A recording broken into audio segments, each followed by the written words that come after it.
Salam, hörmətli izləyicilərimiz. Bugün sizə bir çox insanların utanaraq dilə gətirmədiyi, lakin bir çox insanlarımızda görünən və ağırlaşmış halda həkimə müraciət edildiyi bir simptom haqqında, qəbizlik haqqında danışmaq istəyirəm. Qəbizlik 48 saatdan çox defekasiya aktının, yəni böyük bayıra getməyin olmamasıdır. Böyük bayıra gedərkən ağırlıq, çətinlik, bağırsaqların tam boşalmamasına deyilir. Eyni zamanda bu daha çox xanımlarda və yaşlı insanlarda görünür, çünki bağırsaqların tonusunda zəifləmələr olur. Qəbizliyin bir çox problemlərinin, belə deyərdim ki, həm qidalanmaya bağlı, həm həyat tərzinə bağlı, həm xəstəliklərə, eyni zamanda müəyyən qəbul olunan dərmanlara bağlı olan səbəbləri vardır.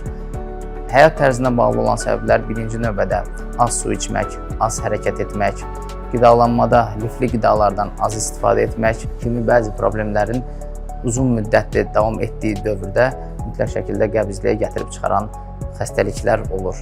Bundan əlavə olaraq bir çox nevroloji xəstəliklər, mədə-bağırsaq, gastroenteroloji xəstəliklər, bundan əlavə olaraq hər hansı bir endokrin, xüsusilə də şəkərli diabet, artıq çəki, insulin rezistentliyin olması təbii ki, qəbizliyə gətirib yol açır və bəzi dərman preparatlarının qəbulu da, xüsusilə də antidepressantların, yəni nevroloji dərmanların, statin qrup dərmanlarının hansılar ki, xolesterin mübadiləsində öz müsbət rolu var, lakin qəbizlik yarada bilirlər.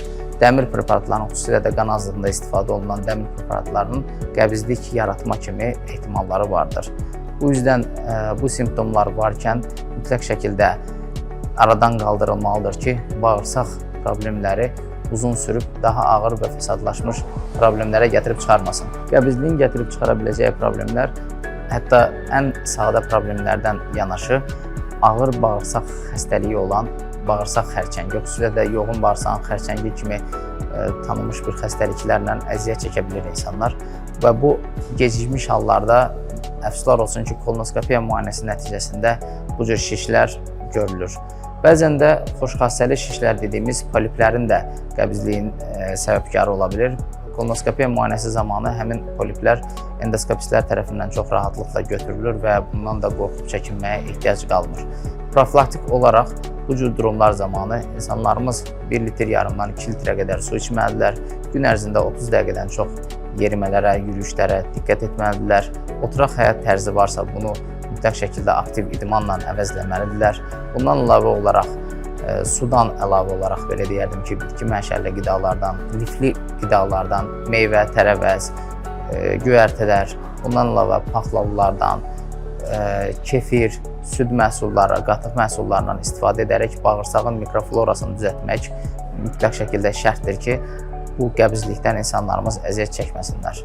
Və el arasında doğru bilinən bəzi yanlışlar vardır ki, insanlarımız, xüsusilə də xanımlar arıqlamaq üçün bir çox hallarda işlədici çaylardan, dərmanlardan qeyri-rasional olaraq istifadə edirlər.